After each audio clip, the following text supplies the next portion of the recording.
So why exactly am I making a video about making money and losing friends simultaneously? And the answer is very simple. Because whenever you're something and you try to be something different, you should know exactly what that's actually going to cost you. And when I decided to kind of I want to chase financial freedom, I want to be wealthy, I want to make money, no one really told me how that would affect the people around me.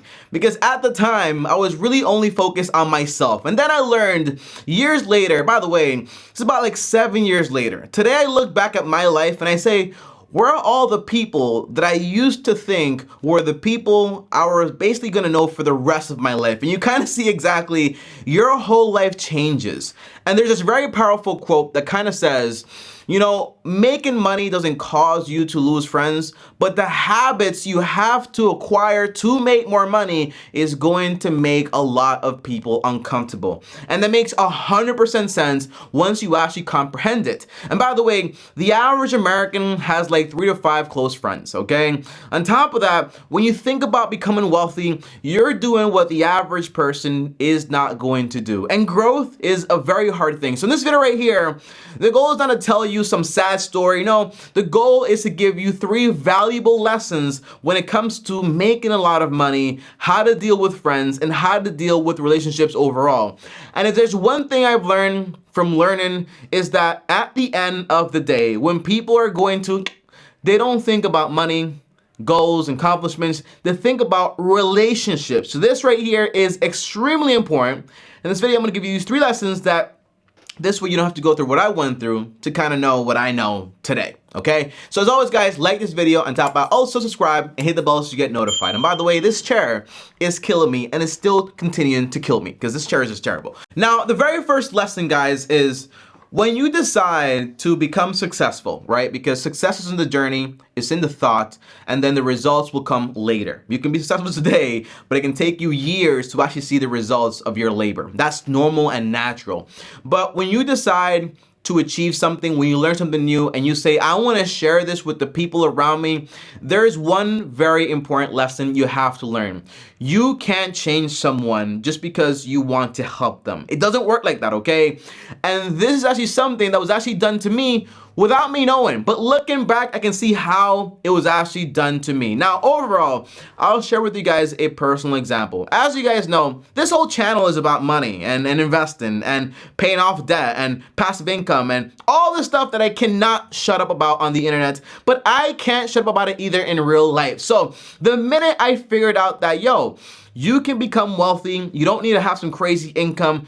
You just need to save some money, invest some money, don't have any debt. When I tried to share that message with a lot of my close friends, it just did not reach them. It felt like I was trying to talk to someone that was just completely blocked out and they were blind in a sense, and you can't really change that whatsoever. And what I learned is this. Your first instinct is going to be to cut that person off. Your second instinct is going to be they don't want to help themselves, forget about them, okay? The answer is that's not what you want to do. And here's why. Here's how I actually developed this mature way of dealing with people. It's actually having a, how do I say this, okay? Here's how it was actually done to me, okay? My cousin, which is a Christian, this guy, when I was 12 years old, kept trying to talk to me about Jesus. I was not in it, okay? I didn't want to hear about that stuff, okay? But for when I was 12 years old, he tried to plant this seed in me about Jesus, about the Bible, about getting saved, about all this stuff. And over those 12 years, he just basically gave me a bunch of space. Whenever we spoke, he spoke to me about stuff with Jesus and stuff like that. And he kind of just kept planting and cultivating. And then 12 years later, all of a sudden I'm a Christian, okay? And a big part of that is just him and his patience. You can't judge someone based on their current capacity. And I learned that too with myself. When I decided to learn about money and change my life, that's great. I learned that I made the decision myself. But what about all those other years when I wasn't ready to hear about it, okay? When I wasn't ready to start saving money and investing. So the point is, when you have a friend and they don't really want to participate in something, the answer is not hey, you don't want this? Well, I don't want to be with you. That's super immature.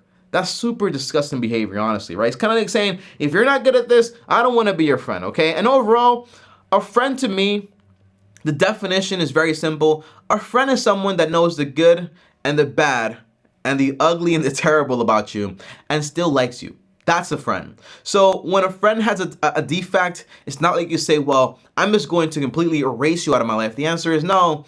You give that person time. You try to plant a seed. You try to be an example. You try to be a light. And maybe, hopefully, that person will someday reach out to you and kind of want your help. That's normal. That's the natural step of actually doing things, okay? That's something that I learned along the way. That's the first lesson. You can't force change someone. You have to just be an example and see if that person someday is actually ready. That's the idea. And by the way, when you have those people, those friends, that space you give them to think and contemplate what you're saying is also protection for you, because once you change, you can't just go back to the same things anymore, right? Because you change and you can go right back to those old habits. So it's like you also have to give yourself space so you can actually continue what you want to do. When I tried to help my friends and teach them about investing and saving money, and I gave them space, the answer was I wasn't like on top of them anymore and doing the same things anymore, because I could easily fall back to my old habits of just buying foolishness and not investing into assets, okay? So that's also very important. The space is for them also, but it's also for your protection. It's like this balance. Now, number 2, guys, is people are like magnets. Why this is, I can't tell you, okay? But good people attract good people, bad people attract bad people, damaged people tend to attract damaged people. And when you think about it, it's pretty simple. It's because we as humans, we're kind of designed to actually just have relationships, to be in groups. When you go to high school, you see, for example, the nerds in one place, the jocks in one place, you know, whatever you want to call those things you see in movies, okay? But people are people, okay? But you see people that have similar interests hang out with each other. And when I think about it, it's because we want to be around people that make us comfortable. So when I change my habits, it's not like I look back today and I'm like, wow, I had like so many friends and today I only have like 5 friends left. And it's like, where did all those people go? Like, did I cut them out of my life? The answer was no. Like, naturally, those people that I made feel uncomfortable, or for example, we just stopped having things in common, naturally, the distance just became more and more evident. I had a lot of friends where all we spoke about was Jordans and clothes. I no longer spoke about that anymore. So naturally, we didn't have much to talk about anymore. I had friends that all we did was spend money on eating out and buying dumb stuff. And then I no longer did that. So we no longer share that same interest anymore. But that's also a good thing, because it also means that because a natural law of attraction, and if you're an attractive person, you tend to attract attractive people, not in this sense, because I'm not that attractive. I'm ugly and I'm proud. Louder. I'm ugly and I'm proud. Okay, but in the sense that if you are an attractive person with attractive qualities of you have good ethics, you're very kind, you're helpful, all these good qualities, you tend to attract people of the same nature.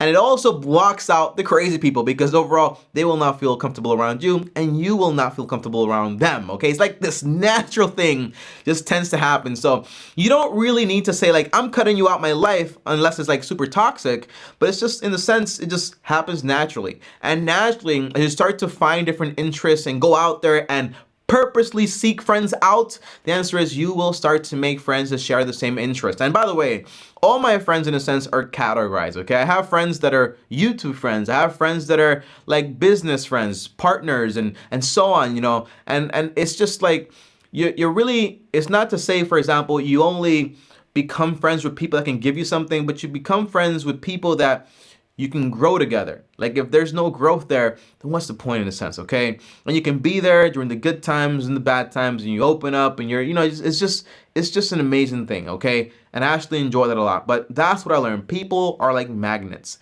and it's powerful once you get it. And once you start changing direction, naturally, when that person tries to get close, it kind of like just pushes them away, and it's just the way life works. Now, number 3, guys, the third lesson that I learned is quality over quantity is not just like this fancy quote, it's just a logistical problem. And it just makes sense because of our capabilities, okay? And just how time basically works. So let me explain this in a very simple way.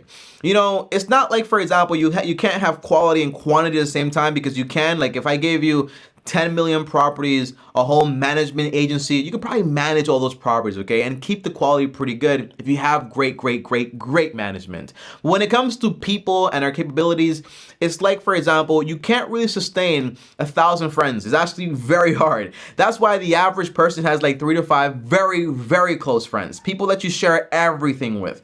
And when I did the math, I only have 5 to 6 very close friends. That's what I would say, okay? No, just 5 to 6 very close friends. Now, that basically means, why don't you have 20 or 30 or 40 or 50? Because overall, you ever try to have a conversation with somebody and you're like, you know what, I'm gonna take like 5 minutes, talk about this problem, and all of a sudden you're talking on this phone for like an hour? It's because relationships, they're complex. They're intimate, they're special, they require time, they require maintenance, they require a lot of work. So overall, the reason you can't have a lot of quantity when it comes to quality friends is because usually the average person does not have that capability and that time.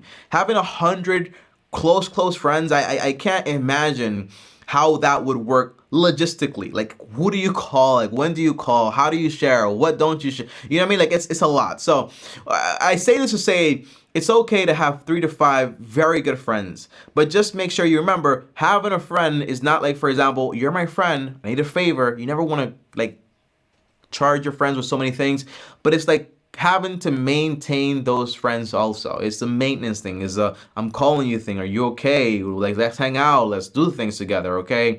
That's what tends to happen, guys, okay? And overall, these are the 3 lessons I learned over 7 years, or like 6 years, I would say, looking back today and being like, wow, what happened to all the friends I used to have when I was broke, and versus today when I'm like financially free in a sense, okay? And that's what I learned. You can't change people. People are like magnets, and it's really about quality over quantity. You don't need to be super aggressive about cutting people off. You don't need to be, for example, like a butt face and say, I don't need you. I can't stand that behavior, because people are people. And if you know me, then you know I don't have like all the greatest qualities in the world, because I haven't met a single person that has all the greatest qualities in the world. So to be like, just like, you can't be friends anymore. That's ridiculous, okay? But naturally, just naturally, you will see people start to distance yourself from you. When I stopped eating bad and stuff like that, you know, a lot of people I used to hang out with that we just ate terrible, we didn't have that much things in common because my habits started to change. But you have to be careful, right? Because you can't have toxic people around you. And some relationships, you have to use common sense and say, hey, this is just super dangerous, unhealthy. I'm gonna whop it out, okay? I'm just cutting you out, because sometimes that's necessary. And sometimes I also want to mention this, okay? Sometimes you don't just lose friends, but you also lose intimate time with certain parts of your family.